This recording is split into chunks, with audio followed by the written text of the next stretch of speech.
नमस्कार दोस्तों, मेरा नाम है डॉक्टर अभिषेक सिंह। मैं कैंसर विशेषज्ञ हूँ। पिछले 14 साल के मेरे करियर में मैंने देखा है कि कैंसर से उतने मरीजों की मृत्यु नहीं होती है जितने कि उसके डर से या उसके इलाज के डर से। जानकारी का बहुत अभाव है। समाज में बहुत सारे मिथक, बहुत सारे भ्रम, बहुत सारी अफवाहें प्रचलित हैं, जिस कारण से सही समय पर मरीज सही डिसीजन नहीं ले पाते और उसके कारण से उनकी मृत्यु होती है। हम सब जानते हैं कैंसर तेज़ी से बढ़ रहा है। कुछ अगले समय में, अगले कुछ सालों में बहुत सारे कैंसर के मरीज भारत में पाए जाएंगे, दुनिया भर में बढ़ेंगे। हर घर में, हर मोहल्ले में ढेरों कैंसर के मरीज होंगे। अगर हमें सही जानकारी है कैसे उससे बचाव करना है, अगर हमें सही जानकारी है किस समय क्या करना है, तो कैंसर से निजात पाई जा सकती है, कैंसर से ठीक हुआ जा सकता है। मैंने अपने जीवन का मिशन बनाया है कि मैं ज़्यादा से ज़्यादा सही जानकारी ज़्यादा से ज़्यादा लोगों तक पहुँचाऊँ।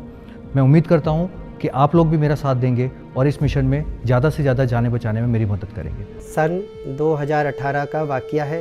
मेरा परिवार, मेरी पत्नी, मेरे बच्चे अपने और सपने हम दोनों पूरा करने में लगे हुए थे। मेरी बेटी डॉक्टर बन रही थी। मेरे बहुत सारे सपने थे। मेयर का इलेक्शन होने वाला था, मैं उसमें आवेदन करना चाह रही थी, लेकिन उसी समय मुझे पता चला कि मेरे एक सिस्ट सा बन रहा है। मैंने उसको ऑब्जर्व करना शुरू किया, फिर मेमोग्राफी वगैरह करवाई और फिर FNAC करवाई, फिर बायोप्सी के लिए मैं गुड़गांव गई। वहाँ मुझे पता चला मुझे कैंसर है। और ये सदमा मेरे परिवार के लिए, मेरे बच्चों के लिए ये बहुत ही भयानक था, क्योंकि सपने में भी नहीं सोचा था कि हमारे साथ ऐसा हादसा हो जाएगा। अर्ली स्टेज का कैंसर था। सुनते ही मेरे पैरों के नीचे से जमीन निकल गई। मेरा परिवार बहुत शॉक्ड था कि ऐसा हो गया। मेरे पति ने जब सुना ये तो वो भी बेहोश हो गए और मेरे सामने मेरे बच्चों की चेहरे घूमने लगे कि जिंदगी आगे कैसे चलेगी। मैं बहुत डिप्रेस थी। मेरे को ये बात मालूम पड़ा कि मेरी पत्नी को ये परेशानी है। मेरे मन में यही हुआ, अब मैं कैसे, हमारा परिवार चलेगा, क्या होगा। पति पत्नी परिवार के दो पहिए होते हैं। पत्नी के बिना पति अधूरा, पति के बिना पत्नी अधूरी। हम अपनी परिवार की गाड़ी एक दूसरे के बिना नहीं चला सकते, सपने पूरा नहीं कर सकते। सारा दिन मैं इनको मोटिवेट करता रहता था, लोगों से कहता था।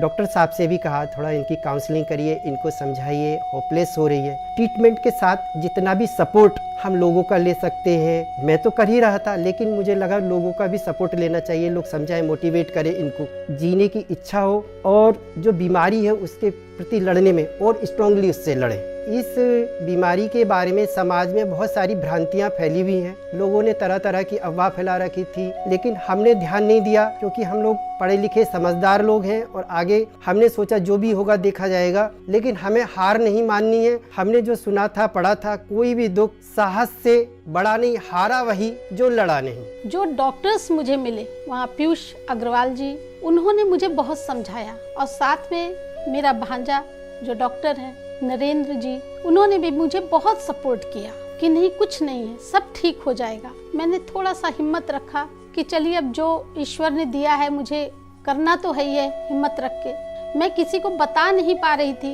मेरा परिवार बहुत ज़्यादा परेशानी में था। हमने ऑपरेशन करवाया। हमें सजेस्ट किया गया कि आप अभिषेक डॉक्टर से कीमोथेरेपी करवाइए। लोग बहुत बहुत कह रहे थे कि अरे अब तो इनकी लाइफ बिल्कुल चली गई। कुछ लोगों ने सपोर्ट भी किया, लेकिन अधिकांश लोगों से हमें निगेटिविटी ही मिली, क्योंकि कैंसर का नाम ही बहुत बुरा है। बस समय बीतता गया, हम लोग भी डटे रहे कि इलाज तो करवाना ही है हर हाल में, चाहे जैसा भी हो, जो भी है अब हम झेलेंगे और हम आगे बढ़ेंगे। फिर जब कीमो करवाने आए, डॉक्टर अभिषेक जी ने बहुत समझाया कि आप कीमो करवाइए। पहले मुझे मेरा डर निकालने के लिए उन्होंने कहा कीमो नहीं होगी, आपको ऑपरेट आपका हो जाएगा, बिल्कुल सही हो जाएगा।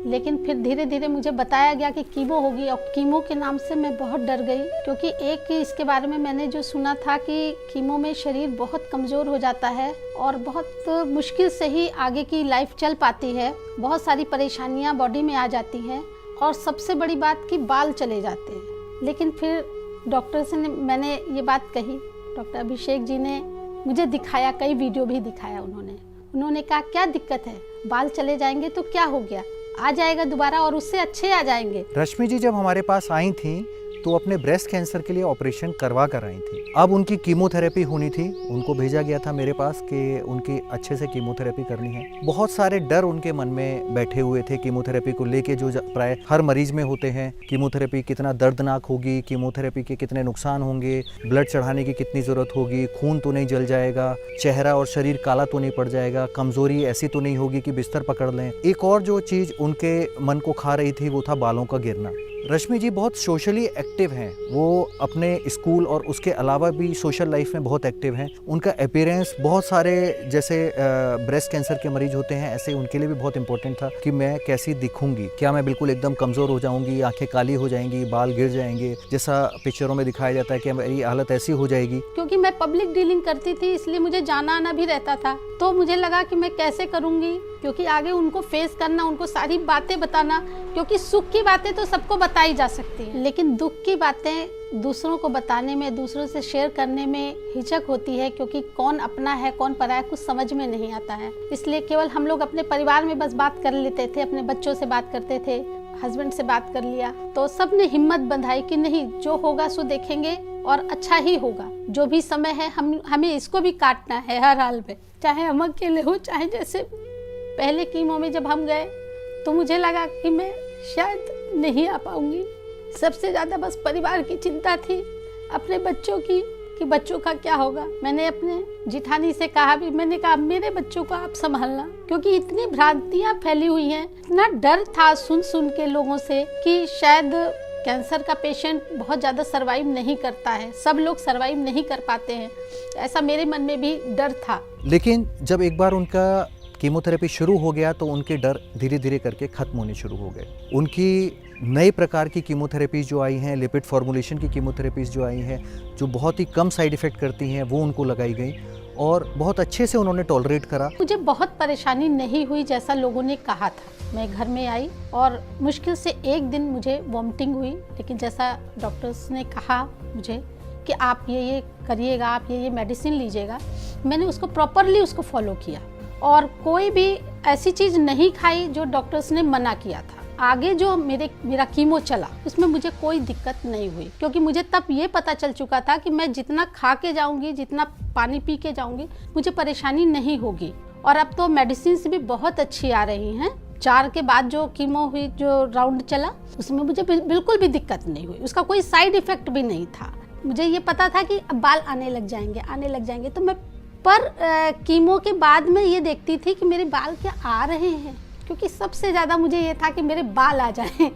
बाकी लाइफ तो मेरी नॉर्मल चल रही थी, मैं अपना काम पे भी जा रही थी, स्कूल भी जा रही थी, बच्चों से भी इंटरेक्ट कर रही थी, टीचर्स को भी वैसे ही सबसे मैं बातचीत कर रही थी। मैं ये भूल जाती थी कि मुझे कोई बीमारी है। लेकिन हाँ, कुछ लोग मुझे बहुत ज़्यादा ध्यान से देखने लगते थे, कुछ कहते थे कि आपने क्या नकली बाल लगा रखे हैं, लेकिन मैं इन बातों को इग्नोर मारती थी। मैं ये सोचती थी मुझे अपने परिवार के लिए मुझे नया जीवन मिला है, अब मुझे इसको अच्छे से रखना है और खुश रहना है, जिससे मेरा परिवार खुश रहे। करते करते मेरे 6 कीमो जो राउंड चले थे वो पूरे हो गए और उसके बाद फिर मेरी हेल्थ भी अच्छी होने लगी पहले से। और फिर भी मैंने पूरा 2 साल मैंने फॉलो किया, रेगुलर डॉक्टर्स के पास जाते थे और जैसा भी मेडिसिन वगैरह डॉक्टर्स देते थे वैसा मैं करती थी।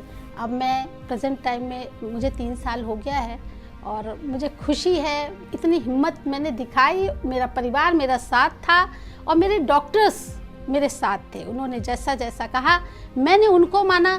बाकी कुछ निगेटिव लोग भी आ जाते हैं आपकी लाइफ में जो आपको डेमोलाइज करते हैं, तो उनको बिल्कुल भी नहीं मैंने सुना। और मैं आपसे भी यही कहना चाहूँगी, लोगों से यही कहना चाहूँगी कि कैंसर के बारे में जो गलत भ्रांतियाँ लोगों में फैली हुई हैं कि ये क्योर नहीं हो सकता, ऐसा बिल्कुल भी नहीं है। बस आवश्यकता है हिम्मत दिखाने की। अगर आप हिम्मत से लड़ाई लड़ेंगे तो आप कैंसर को बिल्कुल हरा पाएंगे, क्योंकि अब तो नई नई टेक्निक आ गई हैं। सरकार भी हमारी सहयोग कर रही है। किसी भी पेशेंट को, अगर गरीब तबके के हैं तो उनको भी सरकार इतना पैसा दे रही है कि उनकी बीमारी बिल्कुल ठीक हो सकती है। हिम्मत है आपको आगे आने की। आप अपनी बीमारी को छुपाइए नहीं और अपने को ऑब्जर्व करते रहिए कि कहीं कोई दिक्कत तो नहीं है। एक बात मैं फिर से बताना चाहूंगी कि जब मेरी शुरुआत हुई थी तो मुझे ये नहीं पता चला था कि मुझे कैंसर है, लेकिन मेरे मेरे पैरों में ईचिंग बहुत हो रही थी, बहुत ज़्यादा ईचिंग हो रही थी दोनों पैरों में नीचे की ओर।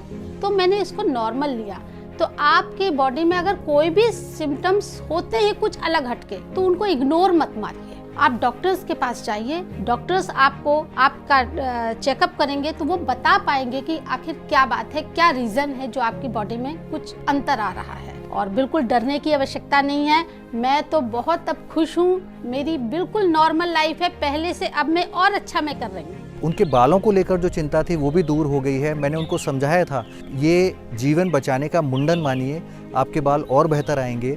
और ऊपर वाले की दया से उनके बाल और अच्छे आए हैं, वो और खूबसूरत दिख रही हैं, अपनी सोशल लाइफ में उतने ही कॉन्फिडेंस के साथ एक्टिव हैं।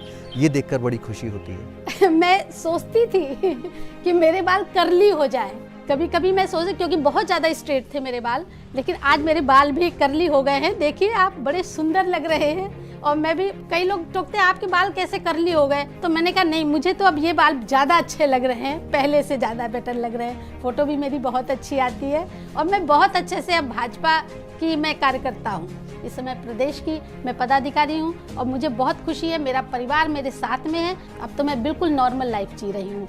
मुझे पौधों का, गार्डनिंग का बहुत शौक है। मैं पौधों में पानी डालती हूँ, मैं गाने भी गाती हूँ और स्कूल में देख ही रही हूँ। कीमोथेरेपी कंप्लीट हुए इतना समय व्यतीत हो गया है, उनको देखते हुए कि वो सोशल लाइफ में इतनी एक्टिव हैं, अपनी पार्टी में, राजनीतिक पार्टी में एक पदाधिकारी बन चुकी हैं, उसे देखकर हमें बहुत खुशी होती है। और हमारी शुभकामनाएं उनके साथ हैं कि वो ऐसी ही एक्टिव लाइफ, डिजीज़ फ्री आगे भी बढ़ते रहें और लोगों के लिए प्रेरणा बनते रहें। जो भी चेकअप वगैरह कराए थे, पेट स्कैन वगैरह सारी चीज़ें, वो हमारी रिपोर्ट सारी सही आई है।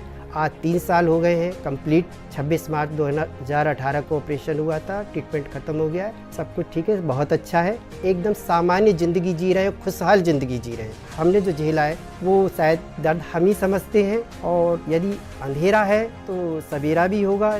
आज परिवार में मेरे बच्चे दोनों पढ़ रहे हैं, बहुत अच्छे से पढ़ रहे हैं। बेटी मेरी डॉक्टर है, बेटा मेरा LLB कर रहा है, IAS की तैयारी में लगा हुआ है। पत्नी मेरी, आप जानते हैं, राजनीतिक भूमिका है उसकी, बहुत अच्छी है शहर में, और मेयर की तैयारी कर रही थी, बट थोड़ा हमारा गैप आ गया और नहीं कर पाए। नेक्स्ट टाइम हो सकता है हम फिर तैयारी करेंगे उसके साथ में। आप लोगों से भी मेरा यही निवेदन है कि आप लोग भी बिल्कुल निसंकोच, कहीं कोई दिक्कत है तो उसको आप ऑब्जर्व करिए और डॉक्टर्स के पास जाइए, आपका ट्रीटमेंट होगा और आप बिल्कुल वैसे ही हो जाएंगे जैसे आप पहले थे। झिलमिल सितारों का आंगन होगा, रिमझिम बरसता सावन होगा। झिलमिल सितारों का आंगन होगा, रिमझिम बरसता सावन होगा। ऐसा सुंदर सपना अपना जीवन होगा, रिमझिम। तो देखा आपने कैसे इस वीडियो में दिख रहा है कि मरीज कैंसर का हो, बड़ी अवस्था का हो, या फिर दूर दराज के इलाके में रहने वाला हो, वो भी अगर सही समय पे सही डिसीजन ले तो ठीक हो सकता है। ये जानकारी हमें ज़्यादा से ज़्यादा लोगों तक पहुंचानी है। आपके पास भी अब आपकी उंगली की ताकत है। अगर आपको ये वीडियो अच्छा लगा है, इसे लाइक करिए, इस चैनल को सब्सक्राइब करिए और इसको ज़्यादा से ज़्यादा शेयर करिए, ताकि आप ज़्यादा से ज़्यादा जान बचाने में भागीदारी कर सकें। धन्यवाद।